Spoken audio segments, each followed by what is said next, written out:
Happy evening to all. అందరికీ వందనములు. Impact founder, ప్రముఖ విద్యావేత్త శ్రీ గంపా నాగేశ్వరరావు గారికి నా అభివందనలు. అన్ని దానాల్లో కల్లా విద్యాదానం చాలా గొప్పది. శ్రీ నాగేశ్వరరావు గారు ఒక పైసా కూడా ఆశించకుండా మనకు వివిధ రకాలైన కోర్సెస్ వర్చువల్ క్లాసెస్ ద్వారా అందిస్తున్నారు. ఇది చాలా ప్రశంసనీయం. ప్రపంచవ్యాప్తంగా గుర్తింపు పొందిన సంస్థ మన ఇంపాక్ట్. మనం అందరం గంపా నాగేశ్వరరావు గారికి రుణపడి ఉన్నాం. అతనికి మన కృతజ్ఞతలు. ఈ రోజు నాకు ఈ అవకాశం కల్పించినందుకు శ్రీ గంపా నాగేశ్వరరావు గారికి, మెంటార్ కృష్ణమూర్తి గారికి, వాసు గారికి, సుదర్శన్ గారికి, భారతీ మేడం గారికి నా వందనములు. స్పీకర్స్, ఫెసిలిటేటర్స్, తర్వాత పార్టిసిపెంట్స్ కి నా ధన్యవాదాలు. ఈ రోజు నేను చెప్పబోయే టాపిక్ కమ్యూనికేషన్ స్కిల్స్, సమాచార నైపుణ్యాలు, భావ వ్యక్తీకరణ నైపుణ్యాలు. ప్రారంభం ముందు ఒక శ్లోకం. మాతృదేవో భవ, పితృదేవో భవ, ఆచార్య దేవో భవ, అతిథి దేవో భవ. ఈ నలుగురు మనం సక్రమ మార్గంలో నడిపించేటువంటి దేవుళ్ళు. సో అన్నిటికన్నా ముందు మనకి జన్మనిచ్చిన తల్లిని ప్రార్థించాలి. తల్లి మనకి మొదటి గురువు, బెస్ట్ కమ్యూనికేటర్. మనం తల్లి ద్వారా మాటలు, నడవడి, ఓర్పు, ప్రేమ, మానవత్వం, సహనం, పెద్దల ఎడల గౌరవం, ఎక్కడ ఎప్పుడు ఎలా మాట్లాడాలో మనం నేర్చుకుంటాం.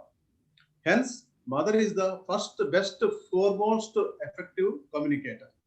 తర్వాతి స్థానం మనకి విద్యా బుద్ధులు నేర్పినటువంటి మన తండ్రి. మన బాగోగులు చివరి వరకు చూసి మహానీయుడు, ఇతడు కూడా బెస్ట్ కమ్యూనికేటర్. తర్వాతి స్థానం మనకి బుద్ధుడు నేర్పే గురువు గారు. గురువు లేనిదే విద్య నేర్చుకోలేము. అందుకే గురుదేవో మహేశ్వర అన్నారు. అంటే గురువు సాక్షాత్తు పరబ్రహ్మతో సమానం. సో మనకి విద్యాబుద్ధులతో మనల్ని ప్రభావితం చేసేవారే గురువు. ఈ రోజు మనం ఈ స్థానంలో ఉండడానికి కారణం గురువు గారు. Teacher is the best effective communicator. తర్వాత మనం పురాణంలో కానీ వెళ్ళినట్లయితే Narada Maharshi best and effective communicator. Narada Maharshi Brahma తాలూకా మానస పుత్రుడు. హిందూ పురాణాల్లో తరచూ కానవచ్చే ఒక ముఖ్యమైన పాత్ర పోషించారు ఆయన. నారద మహర్షి త్రిలోక సంచారి. ఇతనికి పాస్పోర్ట్ అవసరం లేదు. కలహ భోజనుడు అనుకున్నా ఆయన ప్రయత్నాలన్నీ లోక కళ్యాణం కోసం జరిగినవే. ఆయన నారాయణ మంత్రం జపిస్తూ త్రిలోకాలు సంచరిస్తూ మంచిని పంచి ప్రియమైన వాక్చతురతో అందరినీ అలంపజేసిన మన్నలను పొందుతారు. ఈజ్ ఏ పిఆర్ఓ ఆఫ్ వేదకాలం. Good communicator, effective communicator, best communicator, successful communicator. Communication ప్రక్రియలో నారదునికి ప్రథమ స్థానం ఇవ్వబడింది. ఈ రోజును కూడా నారదుని మీద మేనేజ్మెంట్ బుక్స్ ప్రచురించారు. ఎగ్జాంపుల్ నారద ది కార్పొరేట్ గురు అనే పుస్తకం చాలా కాలం క్రితం ప్రచురింపబడింది. తర్వాత భావ వ్యక్తీకరణలో ప్రముఖ వ్యక్తులు ఒక ఇద్దరిని నేను ఎంచుకున్నాను. సో ఇందుకు చాలా మంది ఉన్నారు. నాకు నచ్చిన వాళ్ళు ఇద్దరిని ఎంచుకున్నాను. అందులో మొదటి మహానుభావుడు స్వామి వివేకానంద గారు. భారతదేశం గర్వించదగ్గ మహాపురుషుడు, రామకృష్ణ పరమహంస ప్రియ శిష్యుడు స్వామి వివేకానంద గారు మరియు రామకృష్ణ మఠ వ్యవస్థాపకుడు. గురువు గారి కోరిక మేరకు అమెరికా వెళ్లి షికాగోలో పార్లమెంట్ ఆఫ్ వరల్డ్ రిలీజియన్ లో సెప్టెంబర్ 1893లో చాలా కష్టాలు పడి ప్రవేశం సంపాదించారు. అతని ప్రసంగం చివరిలో ఉంచమని అమెరికా అధ్యక్షుడు చెప్తారు. కానీ వివేకానంద గారు ప్రారంభం మధుర స్వరంతో ఇలాగ అడ్రస్ చేస్తారు. అమెరికా దేశపు ప్రియ సహోదరులారా అనగానే సభ 3 నిమిషాల పాటు కరతాళ ధ్వనులతో దద్దరిల్లింది. సో ఆయనకి ఇచ్చిన సమయం 5 నిమిషాలైనా సుమారు గంట సేపు సాగింది ఆయన ప్రసంగం. ఆయన ఎవరు ఆపలేదు. హిందుత్వాన్ని, భారతదేశపు విలువల్ని అంతర్జాతీయ వేదిక మీద చక్కగా విశ్లేషించి చెప్పారు. అతని వాక్పటిమ, భావ వ్యక్తీకరణ, హిందూ సాంప్రదాయ దుస్తులు అందరినీ చక్కగా ఆకర్షించాయి. కొన్ని లక్షల మంది ఆయన శిష్యులుగా చేరిపోయారు. అన్ని దేశాలు అతనికి ఆహ్వానం పంపాయి. 4 సంవత్సరాల పాటు అన్ని దేశాలు పర్యటించి హిందూ మతం గురించి, భారతదేశపు సంస్కృతి విలువల గురించి ఎలుగెత్తి చాటి చెప్పి భారతదేశాన్ని ఉన్నత శిఖరాలకు తీసుకెళ్లిన మహా ఋషి. ప్రపంచంలో అందరూ స్వామి వివేకానందని ఆదర్శంగా తీసుకుంటున్నారు. భారతీయుడిగా మనం గర్వించదగ్గ మహానుభావుడు. ఇక రెండవ మహానుభావుడు మన తెలుగు జాతిని గర్వంగా చెప్పుకునే మహాకవి ప్రజాకవి శ్రీ గురజాడ అప్పారావు గారు. ఆయన కవితలన్నీ సరళమైన భాషలో అర్థవంతంగా సమాజాన్ని ఉత్తేజపరిచేవిగా ఉంటాయి. సంఘ సంస్కర్తగా, శ్రీ జనోద్ధరుడుగా, మూఢనమ్మకాలు వ్యతిరేకంగా ఉద్యమించిన మహానుభావుడు శ్రీ గురజాడ. అతని పద్యాలు చక్కని భావజాలంతో ఉంటాయి. దేశమును ప్రేమించుమన్నా, మంచి అన్నది పెంచుమన్నా, వట్టి మాటలు కట్టి పెట్టబోయ్, గట్టి మేలు తలపెట్టబోయ్, సొంత లాభం కొంత మానుకుని పొరుగు వారికి తోడుపడబోయ్, దేశమంటే మట్టి కాదోయ్, దేశమంటే మనుషులోయ్. ఎంత చక్కని సందేశం అండి, ఎంత భావు కవిత అండి. సమాజానికి గుండెల్లో హత్తుకుపోయే కవితలు. ఈ రోజు ఆయన మనకి ఈ కవితలన్నీ కూడా మనకి ఓదుపదంగా వచ్చాయంటే ఆయన గొంత ఎంత ఎఫెక్టివ్ కమ్యూనికేటర్ అందరికీ అర్థం అవుతుంది.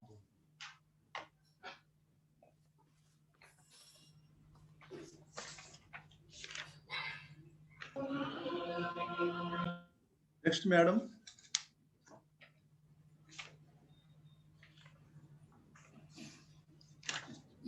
ఇప్పుడు పవర్ పాయింట్ స్టార్ట్ చేద్దాం మేడం.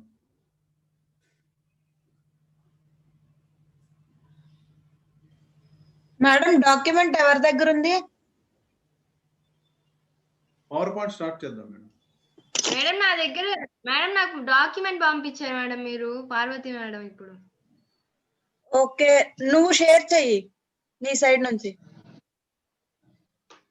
1 minute చేస్తున్నా మేడం. ఓకే.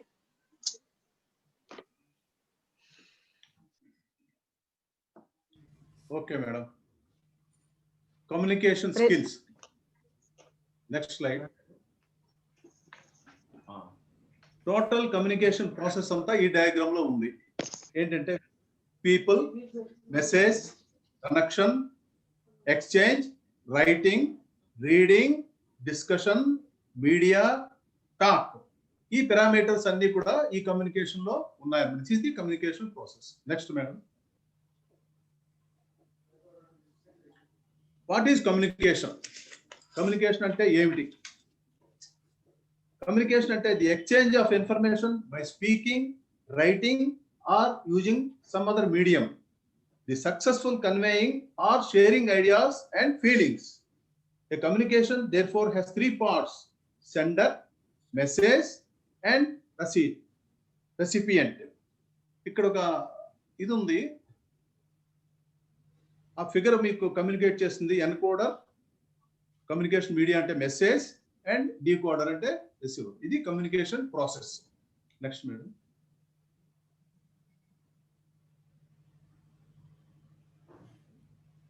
ఓకే అండి, చెప్పాం కదా. Next slide. Types of communication. Types of communication: verbal communication, non-verbal communication, written communication, visual communication, and listening. So ఇది కూడా ఇంపార్టెంట్ కమ్యూనికేషన్స్ అన్నమాట. ఇప్పుడు వెర్బల్ కమ్యూనికేషన్ అంటే ఏమిటి? Verbal communication is the use of language to transfer information from one person to other. అంటే verbal communication లో మన information ఒక వ్యక్తి నుంచి ఇంకొక వ్యక్తికి ట్రాన్స్ఫర్ చేస్తాం అన్నమాట. అది verbal communication. When we engage in speaking with others, it can be face to face, over the telephone, Skype or Zoom facilities. We should effectively communicate our ideas and feelings to other persons. So verbal communication is the most important communication. So non-verbal communication. Next, non-verbal communication lo is the use of body language. Body language lo gesture, facial expression, posture, eye contact, hand movement, shake hands to convey information to others. Ivi non-verbal communication lo వచ్చేవి. Then comes to written communication. Written communication is the act of writing, typing or printing symbols like letters and numbers to convey information like emails, memos, books, pamphlets, blogs, letters, and it is helpful because it provides a record of information for reference. ఇది ఎందుకు return communication important అంటే ఇది reference పనికొస్తుంది, record పనికొస్తుంది, authentication information అన్నమాట. That is called return communication. Next, visual communication. Visual communication ఏంటంటే is the act of using photograph, art, drawing, sketches, charts, graphs to convey information. Example, traffic symbols, traffic signals, safety symbols, packing symbols which communicate valuable information are widely used and adopted universally. No language is required here. So ఈ safety ఏంటంటే safety symbols ఇప్పుడు చూడండి, మన police constable centre లో నుంచి మనకి చేతులతో communication ఇస్తాడు అనమాట. సో దాన్ని బట్టి ఎవరు మూమెంట్స్, కార్ లెఫ్ట్ కి వెళ్ళాలా, రైట్ కి వెళ్ళాలా, ఈ మూమెంట్స్ అన్ని చూసుకొని వెళ్ళిపోతూ ఉంటారు ఎవరు మారిన వాళ్ళు. దానికి లాంగ్వేజ్ ఈజ్ నాట్ రిక్వైర్డ్. అలాగే ఈ ప్యాకేజ్ సింబల్స్ అని ఉంటాయి. ప్యాకేజ్ సింబల్స్ చూడండి, వాటి మీద ముద్రించి ఉంటుంది, అంబ్రెల్లా ముద్రించి ఉంటుంది. అంటే అర్థం ఏంటి? Up side up, down side down పెట్టేటట్టుగా అంబ్రెల్లా పొజిషన్ లో అది మనం పెట్టుకుంటే ఆ ప్రోడక్ట్ విరిగిపోకుండా మనకు వస్తుంది. అలాగే ఫ్రెజైల్. ఫ్రెజైల్ అంటే ఏంటి? గ్లాస్ వేర్ ఉంటుంది, గ్లాస్ వేర్ బొమ్మ వేస్తారు. సో అప్పుడు ఆ ప్యాకెట్ ని చక్కగా క్యారీ చేయాలన్నమాట, అప్పుడు విరిగిపోకుండా ఉంటుంది. ఈ సింబల్స్ అన్ని ఇంటర్నేషనల్లీ, యూనివర్సల్లీ యాక్సెప్టెడ్. అలాగే ఈ సింబల్స్ అన్ని కూడా ఇంటర్నేషనల్లీ యాక్సెప్టెడ్. మీరు ఏ ఊరు వెళ్ళినా, ఏ కంట్రీ వెళ్ళినా, ఎక్కడికి వెళ్ళినా సరే ఈ ట్రాఫిక్ సింబల్స్ అయితేనే ఇవన్నీ కూడా యూనివర్సల్. అమెరికా వెళ్ళిన ప్రొసీజర్ ఒకటే, ఇండియాలో ఉన్న ప్రొసీజర్ ఒకటే. Then listening. Active listening, however, is perhaps one of the most important type of communication. You can act properly if you listen carefully and perform the task effectively. మీరు active గా విన్నట్లయితే అవతల message అర్థం చేసుకుని చక్కగా మీరు మీ పని చేయగలుగుతారు. దీని తాలూకా సబ్స్టెన్స్ అదనమాట. నెక్స్ట్ దీని మీద ఒక చిన్న 1 minute మేడం, ఇక్కడ ఒక చిన్న స్టోరీ చెప్తున్నానండి, ఒక 2 minutes. సో ఇదేంటంటే విషయాన్ని సమర్థవంతంగా అవతల వ్యక్తికి తెలియచేయటం. క్లారిటీ అంటే లిజనింగ్ అనేది ఎంత ఇంపార్టెంట్, అవతల వ్యక్తి మనకి ఎంత బాగా చెప్పారు, ఎంత బాగా విన్నాము అనేది ముఖ్యం. సో ఈ విషయం వస్తే ఇందులో ప్రక్రియలు ఏమిటంటే విషయం చెప్పే విధానము, చెప్పే వ్యక్తి, విన్న విషయము, అర్థం చేసుకున్నది, విన్న వ్యక్తి, స్పందన, ఫలితము, సమీక్ష. ఈ పారామీటర్స్ అన్ని ఇందులో ఉంటాయన్నమాట ఈ లిజనింగ్ లో. సో ఇక్కడ చిన్న స్టోరీ చెప్తున్నాను నేను. ఇది నిజంగా నార్త్ సైడ్ యూనివర్సిటీలో జరిగింది. ఇది ఇద్దరు ప్రొఫెసర్స్ ఉంటారు, ఒకే యూనివర్సిటీలో పనిచేస్తున్నారు. సో వీళ్ళకి ఎగో ప్రాబ్లమ్స్ ఎలా ఉంటాయో కూడా చూడండి. మనుషుల్లో ఎగో ప్రాబ్లం అంటే ఎలాగా ఉంటుందని చిన్న కథ చెప్తాను. సో ఒక ప్రొఫెసర్ అర్జెంట్ గా ఇంటికి వెళ్లాల్సి వచ్చింది. ఆ కంగారులో ఆయన ఏం చేశారంటే, ఇంటికి వెళ్ళిన తర్వాత ఆ పక్క ప్రొఫెసర్ తాలూకా పార్కింగ్ ప్లేస్ లో ఇతని కారు కొద్దిగా పెట్టాడు. ఎందుకంటే వెంటనే వచ్చేస్తాను కదా అనుకున్నాడు. కానీ ఈలోగా రెండో ప్రొఫెసర్ వచ్చాడు. వచ్చి అతని పార్కింగ్ స్లాట్ లో ఇంకొక ప్రొఫెసర్ కారు పెట్టడం చూసి ఇరిటేట్ అయిపోయాడు, అరవడం మొదలెట్టి తర్వాత కూడా కొద్దిగా డాష్ ఇస్తాడు ఆ కారును. కోపంలో డాష్ ఇచ్చి బ్యాక్ లైట్ ని బ్రేక్ చేస్తాడు. ఈలోగా మొదటి ప్రొఫెసర్ వచ్చి రెండో ప్రొఫెసర్ ని, అయ్యా నేను అర్జెంట్ గా పని మీద వెళ్లాల్సి వచ్చింది, కొద్దిగా మీ పార్కింగ్ ప్లేస్ లో నా కార్ పెట్టుకున్నాను అని చెప్తాడు. కానీ అవతల ప్రొఫెసర్ వినకుండా దూషిస్తాడు ఈయన్ని. నువ్వెంత అంటే నువ్వెంత అనుకుంటారు ఇద్దరు కూడా. ఈలోగా ఏం చేస్తాడు రెండో ప్రొఫెసర్? పోలీస్ కంప్లైంట్ ఇస్తాడు. అతను ఇచ్చాడు కదా అని చేస్తాడు, మొదటి ప్రొఫెసర్ కూడా కంప్లైంట్ ఇచ్చేస్తాడు. ఇద్దరు పోలీస్ స్టేషన్ వెళ్ళి సిఐ గారికి కంప్లైంట్ ఇస్తారు రిటర్న్ గా. సిఐ వాళ్ళ విషయం విని ఇద్దరిని నమస్కరించి, అయ్యా మీరు పెద్దవారు, గురువులు, ఇంత చిన్న విషయాన్ని రాద్ధాంతం చేస్తున్నారు, దయచేసి రాజీ పడండి అని అడుగుతారు. అయినా ఇద్దరు ఒప్పుకోలేదు. అప్పుడు ఏం చేస్తాడు? ఇద్దరు ప్రొఫెసర్లు, రిజిస్ట్రార్ ని పిలవండి, మా రిజిస్ట్రార్ ని పిలవండి, అతనే చెప్తాడు, మేరా ఖాన్ ముస్కు మాలూమ్ హాయ్ అంటాడు. అప్పుడు రెండో ప్రొఫెసర్ అంటాడు, పిలవండి, నా గురించి ఆయనే చెప్తాడు అంటాడు. ఇలా దెబ్బలాడుకుంటారు. ఇక లాభం లేదని చెప్పి ఆ సిఐ ఏం చేస్తాడు? ఎస్ఐని పిలిచి, రిజిస్ట్రార్ గారు తీసుకురావయ్యా అని చెప్పి ఎస్ఐ గారికి చెప్తాడు. అప్పుడు ఎస్ఐ గారు చాలా బిజీగా ఉండి కొంతసేపు మర్చిపోతారు. రాత్రి 10 గంటలకు ఆయన గుర్తొస్తుంది, అయ్యో ఇతను ఏమొచ్చి రిజిస్ట్రార్ గారిని పిలవమన్నాడు, లేట్ అయిపోయింది అని అర్జెంట్ గా ఫోన్ చేసి హెడ్ కానిస్టేబుల్ కి చెప్తాడు, రిజిస్ట్రార్ గారిని అర్జెంట్ గా తీసుకురండి. హెడ్ కానిస్టేబుల్ అనుకుంటాడు, ఇదేదో ప్రాబ్లమేటిక్ కేసు లా ఉంది, నేను చూస్తే ఈ రియల్ ఎస్టేట్ దాంట్లో అర్జెంట్ గా డీల్ చేస్తున్నాను అని చెప్పి ఏం చేస్తాడు? అతని జాబ్ తీసుకెళ్లి కానిస్టేబుల్ కి అప్పచెప్తాడు. కానిస్టేబుల్ పిలిచి, నువ్వు అర్జెంట్ గా వెళ్ళి రిజిస్ట్రార్ గారు తీసుకురా అంటాడు. కానిస్టేబుల్ ఏం చేస్తాడు, లిక్కర్ షాప్ లో డ్యూటీ చేస్తూ ఉంటాడు. ఆ 12:30 గంటల లిక్కర్ షాప్ డ్యూటీ ముగించుకుని రిజిస్ట్రార్ ఇంటికి వెళ్తాడు. రిజిస్ట్రార్ ఇంటికి 12:30 గంటలకు వెళ్ళేసి తలుపు కొడతాడు. రిజిస్ట్రార్ బయటకు వచ్చి ఎవరయ్యా ఏమిటి అని అడుగుతాడు. అప్పుడు కానిస్టేబుల్ అతనితో అంటాడు, అర్జెంట్ గా పోలీస్ స్టేషన్కి రండి అంటాడు.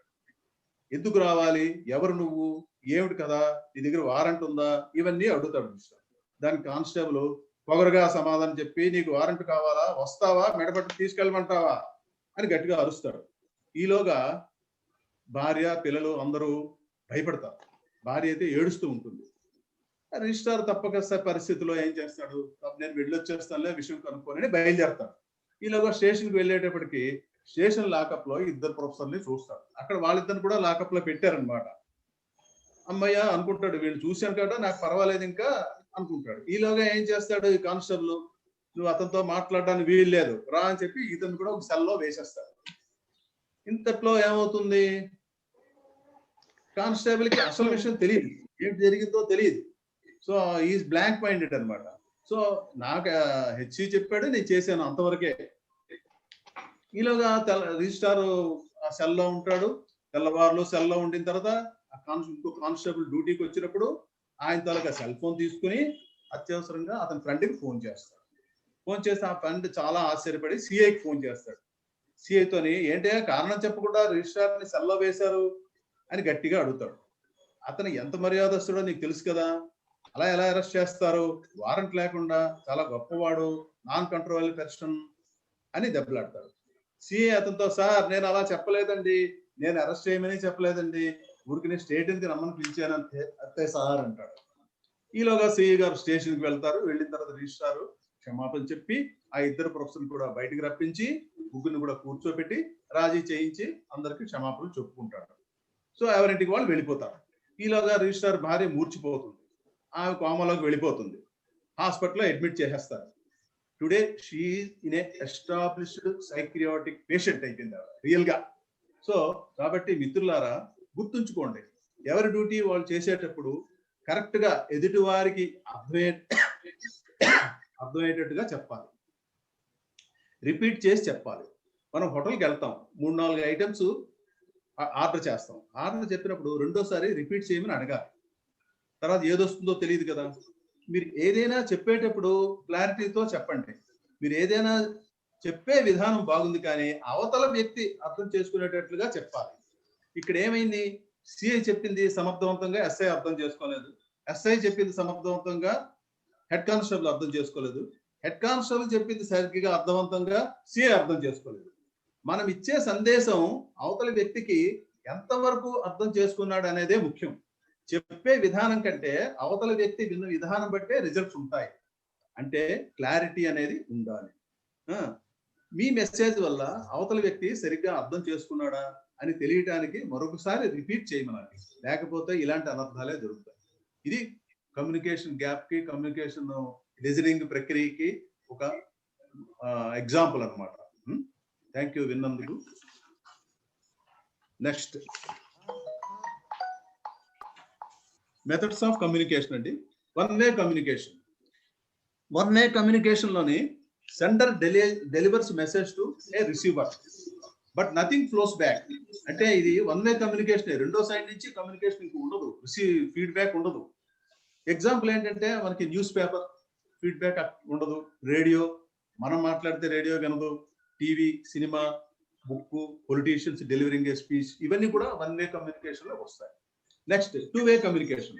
Two way communication is when one person sends and transmits the message to another person. Two way communication ఏమవుతుందంటే ఒక మనిషి ఇంకో మనిషి మెసేజ్ పంపిస్తాడు, అతని నుంచి ఫీడ్బ్యాక్ కూడా వింటాడు అనమాట. The two way communication is the best communication. Example face to face communication, telephone, Twitter, Facebook, WhatsApp, ఇవన్నీ కూడా టూ వే కమ్యూనికేషన్ లో బెస్ట్ ఎగ్జాంపుల్స్. తర్వాత group communication. This is a mode of communication in an organization between employees and employees in team groups, business meetings, review meetings. ఈ group communication ఎలాంటిదంటే ఎంప్లాయీకి address చేసి చెప్పేటప్పుడు ఈ group communication అనేది చాలా ఉపయోగపడుతుంది. తర్వాత మాస్ కమ్యూనికేషన్.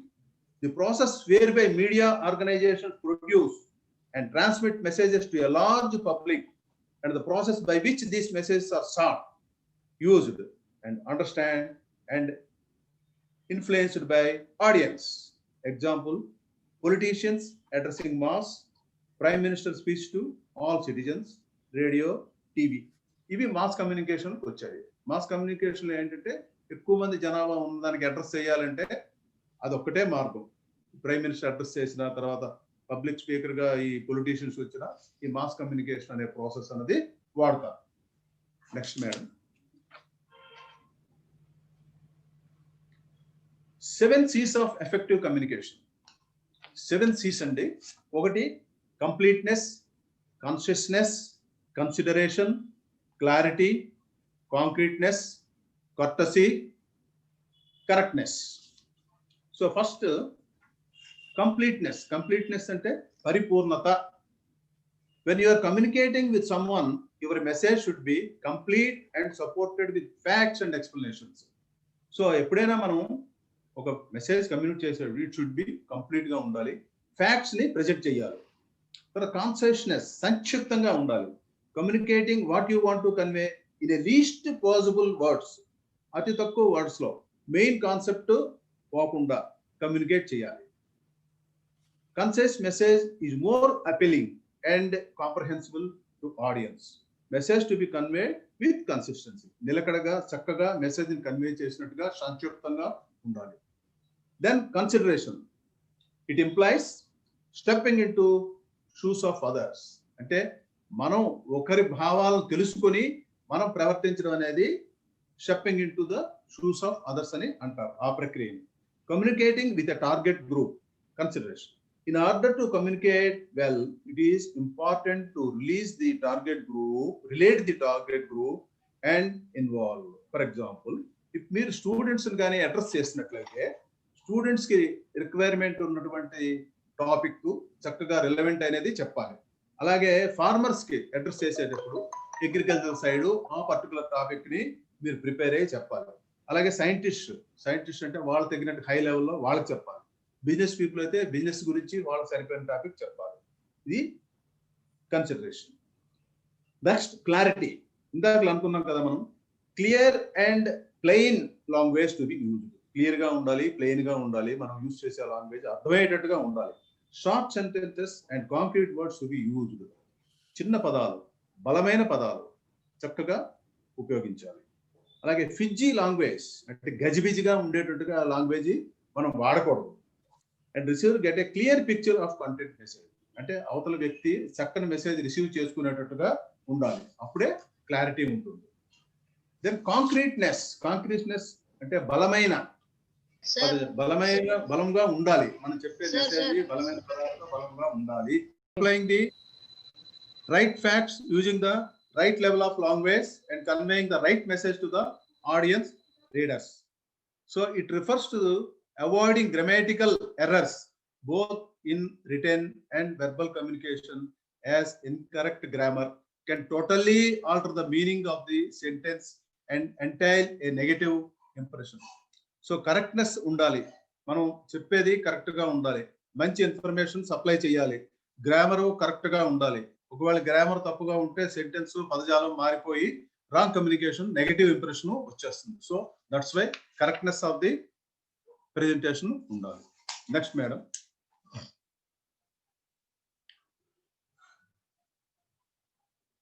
నెక్స్ట్ డిస్సర్ట్ communication barriers to effective communication. ఇవన్నీ కూడా అడ్డంకులు. ఎఫెక్టివ్ కమ్యూనికేషన్ కి ఈ బ్యారియర్స్ ఇవి అడ్డంకులు వస్తున్నాయి. Dissatisfaction or disinterest with one's job. If you are unhappy or have lost interest in your job, you are far less likely to communicate effectively both on giving and receiving ends. So దీని అర్థం ఏంటంటే, మీరు అన్హ్యాపీగా ఉన్నట్లయితే, you lost interest in your job, then you are far less likely to communicate. You cannot communicate effectively. So అంచేత మీరు dissatisfaction అనేది ఉండకుండా చూసుకోవాలి. Inability to listen to others. If you do not pay attention while listening, you cannot perform the task given to you effectively. మీరు కానీ చక్కగా attention pay చేసి వినకపోతే మీకు ఇచ్చిన టాస్క్ మీరు పరిపూర్ణం చేయలేరు. Through active listening you can better understand what other person is trying to say. మీరు యాక్టివ్ గా వినగలిగినట్లయితే అవతల వ్యక్తి ఏం చెప్తున్నాడో మీరు చక్కగా విని ఆ కార్యం చేయగలరు and can respond appropriately. Active listening is an important aspect of effective communication. So active గా వినాలి, తర్వాత ఆ ఇచ్చిన టాస్క్ అర్థం చేసుకోవాలి, అర్థం చేసుకున్న తర్వాత దాన్ని ఆచరించాలి. Lack of transparency and trust. It is extremely difficult to communicate anything when there is a lack of transparency and trust.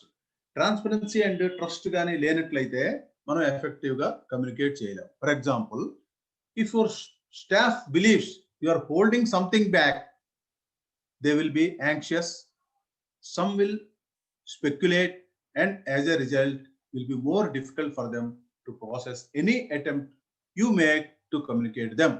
మీరు ఏదైనా విషయం దాచినట్లయితే సో వాళ్ళు యాంగ్జైటీగా ఉంటారు. మీరు ఆ విషయం దాచినట్లయితే, సపోజ్ మీరు ఏదో వాళ్ళకి చేద్దాం అనుకున్న విషయం తర్వాత చెప్దాంలే అని దాచివేస్తే, అలాంటి సమయంలో వాళ్ళు ఏంటంటే మీ యొక్క ఆర్డర్ మీద వెయిట్ చేస్తూ ఉంటారు, మీరు ఏం చెప్తారని యాంగ్జైటీగా ఉంటారు. ఆ ప్రాసెస్ మీరు కానీ హైడ్ చేసినట్లయితే వాళ్ళు మీ పట్ల చక్కగా వినరు, మీ మాట వినరు. సో అంచేది ఏంటంటే మీరు ట్రాన్స్పరెన్సీ అండ్ ట్రస్ట్ అన్నది మెయింటైన్ చేయాలి. Next madam. Communication style. Everyone has their own communication style. Some people are very direct and others prefer more indirect speech. Always use direct speech. Some use detailed data and others rely on generalities and so forth. So ఇప్పుడు ఏం చేయాలంటే communication style అనేది ఒక్కొక్కరు ఒక్కొక్క రకంగా వాళ్ళ తాలూకా శైలి. అంటే కొంతమంది ఇండైరెక్ట్ స్పీచ్ లో మాట్లాడచ్చు, కానీ డైరెక్ట్ స్పీచ్ అనేది కరెక్ట్. డైరెక్ట్ స్పీచ్ లోనే మాట్లాడాలి. Always use direct speech. ఇచ్చేటప్పుడు కలెక్ట్ డీటెయిల్డ్ డాటాతో, డైరెక్ట్ స్పీచ్ తో, జనరాలిటీస్ లేకుండా, అంటే సామాన్య విషయాలు కాకుండా చక్కగా డీటెయిల్డ్ గా నోట్ చేసుకుని మాట్లాడాలి. Conflict work place. Conflict generally takes place in workplace and it become a barrier to effective communication. First, try to resolve the conflict, otherwise it further impedes the effective communication. So conflict workplace లో ఉంటుంది కాబట్టి మీరు ఎప్పుడైనా work ప్లేస్కి వెళ్ళి communicate చేయాలంటే ఆ conflict లేని సమయం ఎంచుకుని మాట్లాడినట్లయితే అది ఎఫెక్టివ్ గా పనిచేస్తుంది. Cultural differences and language. So it is important to understand the cultural differences in communication. In Japan, one's surname precedes their given name. If you do not recognize the cultural difference, there is a risk of offending the other person. Japan లో ఏంటంటే surname ముందు వస్తుంది, తర్వాత ఆ name వస్తుంది. కాబట్టి మనం address చేసేటప్పుడు సరిగ్గా అడ్రస్ చేయకపోతే అదొక తప్పు కింద భావిస్తారు వాళ్ళు. అలాగే వాళ్ళ తాలూకా కల్చర్ ఏమిటి అది మనం అర్థం చేసుకోవాలి. వాళ్ళు ఇలా వంగి వంగి నమస్కారాలు పెడతారు, మనం చేతులెత్తి నమస్కారం పెడతాం. సో వాళ్ళ కల్చర్ మనం అలవాటు చేసుకొని వాళ్ళ కల్చర్ లో మనం వెళ్ళినట్లయితే మరి ఎఫెక్టివ్ గా ఉంటుంది. కల్చరల్ డిఫరెన్సెస్ లేకుండా చూసుకోవాలన్నమాట. Psychological barriers. Some people have lost the habit of starting an argument. Some people have a habit of starting argument when someone contests their opinion. As a result, it affects the professional and personal relationship. ఏంటంటే మనం ఒక habit అనేది ఉండకూడదు, argument చేద్దామన్న habit అన్నది అసలు ఉండకూడదు. So ఇవి ఎవరైనా కరెక్ట్ చేసినట్లయితే చక్కగా ఆర్గ్యుమెంట్ చేయకుండా మాట్లాడాలి. లేకపోయినట్లయితే పర్సనల్ రిలేషన్స్, ప్రొఫెషనల్ రిలేషన్స్ దెబ్బతింటాయి. Psychological barriers such as stage fear, phobia, anger, jealousy, insecurity, shyness can always damage the communication. In turn, relationship hence to be avoided. ఈ సైకలాజికల్ బ్యారియర్స్ అంటే stage fear అయితేనేమి, phobia అయితేనేమి, anger, jealousy, insecurity, ఇవన్నీ కూడా మనం avoid చేయాలి. లేకపోతే మన తాలూకా రిలేషన్స్ దెబ్బతింటాయి. కాబట్టి ఇవన్నీ మనం అవాయిడ్ చేయాలి. Next madam.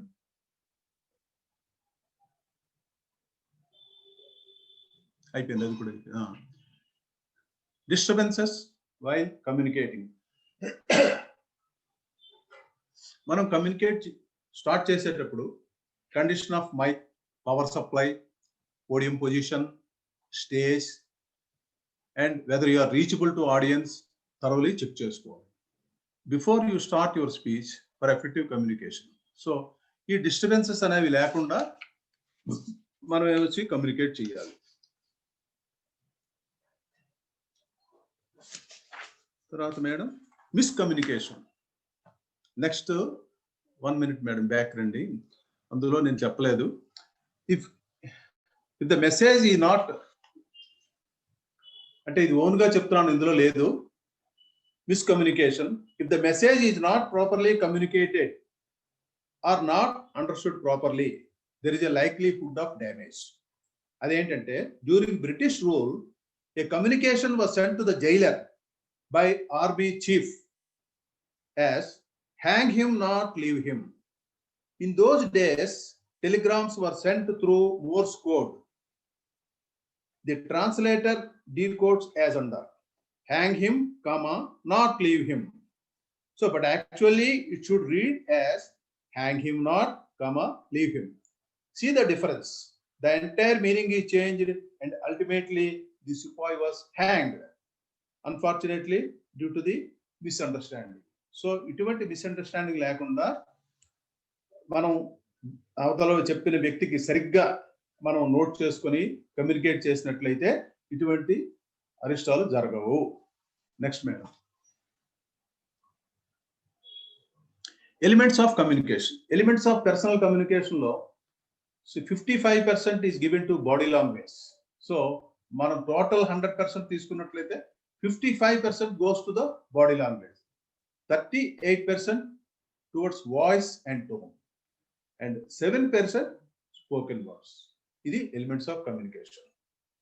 Next, madam. 1 minute.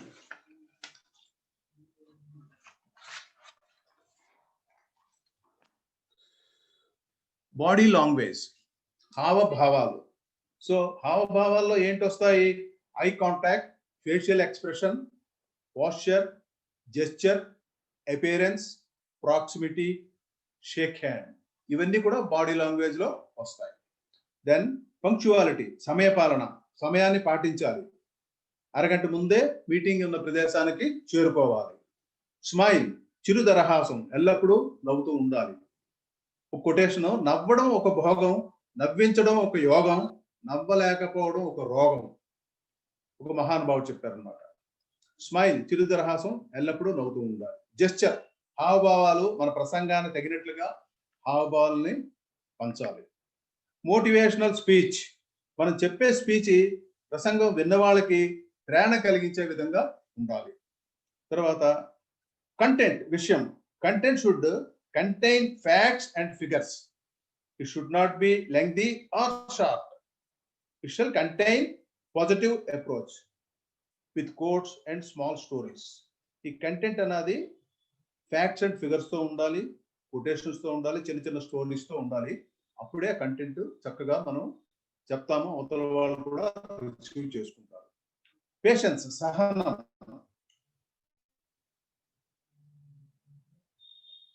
You should answer the questions of audience patiently. You should control emotions.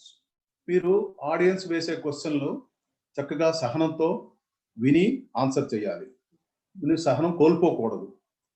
Humorous and story telling, ప్రసంగంలో హ్యూమరస్, నవ్వించే విధంగా ఉండాలి. మధ్యలో కంటెంట్ కి అనుగుణంగా చిన్నపాటి కథలు చెప్పాలి. అప్పుడే మన ఉపన్యాసం రక్తి కడుతుంది.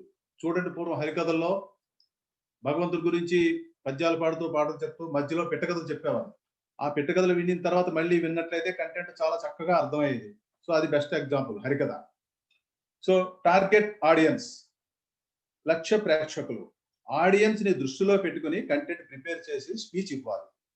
స్టూడెంట్స్ అయితే వాళ్ళకి తగ్గట్టుగా ఇవ్వాలి, రైతులైతే వాళ్ళకి తగ్గట్టుగా అగ్రికల్చరల్ విషయాలు అవి వాటికి అనుబంధ అంశాలు ఇవ్వాలి, సైంటిస్ట్ అయితే రీసెర్చ్ సంబంధించిన అంశాలు అటువంటివి ఇవ్వాలి.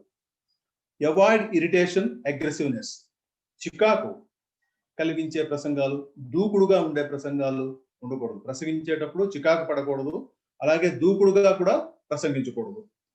అవాయిడ్ స్పీచెస్ క్రియేటింగ్ కమోషన్, గందరగోళం సృష్టించే ప్రసంగాలని నివారించాలి. మతపరమైన, కులపరమైన, రాజకీయ విషయాలు, ప్రభుత్వానికి వ్యతిరేకంగా కానీ సెక్స్ విషయాలు కానీ అవాయిడ్ చేయాలి. పాజిటివ్ థింకింగ్, ప్రసంగంలో అంశాలు సానుకూలంగా ఉండాలి, మంచిగా ఆలోచించే విధంగా ఉండాలి, వ్యతిరేక భావాలు ఉండకూడదు. స్పీక్ ట్రూత్ ఓపెన్ మైండెడ్స్, నిజమే చెప్పాలి, ఓపెన్ మైండెడ్ గా ఉండాలి. తర్వాత collect realistic data, scientific data, ఎప్పుడైనా మనం చెప్పేటప్పుడు రియలిస్టిక్ డాటా తీసుకోవాలి, అలాగే సైంటిఫిక్ డాటా తీసుకోవాలి. Surprise in middle with good quotations, మధ్య మధ్యలో మంచి మంచి కొటేషన్స్ తో చెప్పాలి. రిహార్సల్, మనం చెప్పే ముందు ఇంటి దగ్గర రిహార్సల్ చేసుకుని తర్వాత స్టేజ్ మీదకి వచ్చి ప్రసంగించాలి. ఎవాల్యుయేషన్ అంటే మూల్యాంకనం చేయడం, అంటే మనకు మనమే ఎవాల్యుయేట్ చేసుకోవాలి, అంటే మార్కులు వేసుకోవాలి, నేను బాగా చెప్పానా లేదా అని.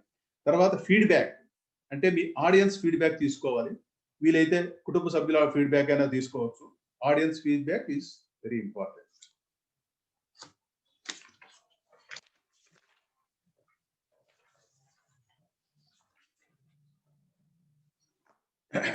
I think, madam, with this it is complete.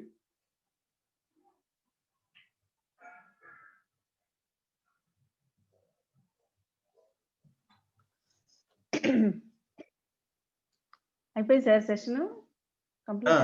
Thank you, madam. అయిపోయింది.